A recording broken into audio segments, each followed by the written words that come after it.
की रामरक्षा स्तोत्रचा पाठ तुम्ही करावा. रामरक्षा स्तोत्रच्या पाठानं तुम्हाला जे प्रॉब्लेम व्हायला आहे तुमच्यासोबत तुमच्या जीवनामध्ये, हे जे तुम्ही म्हणायलात मुंजा, ते मुंजा नाही आहे, ते कच्चा कालवा. आणि ते कच्चा कालवा जे आहे तुमच्यापासून तुम्हाला सोडून जाईल. तुम्ही रामरक्षा स्तोत्राची साधना करा. 51 दिवसाची करा, 21 दिवसाची करा. रामरक्षा स्तोत्राची साधना केल्याच्यानंतर तुम्हाला आराम भेटेल, 100% गॅरंटी आहे. कारण की आतापर्यंत जेवढे अनुभव आलेत, आता मला मित्राचा जरी अनुभव सांगितला तर त्याला पण ते रामरक्षा स्तोत्राचा पाठ करत होता, म्हणून त्याला पण अमावस्याच्या रात्री त्या जे आहे प्रेतापासून तो वाचला होता. पण काहीच नाही, रामरक्षा स्तोत्राचा पाठामुळे एकदा हडळ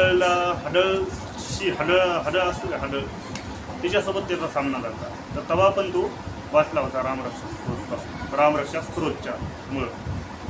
तेव्हा पण रामरक्षा स्तोत्र खूप विश्वास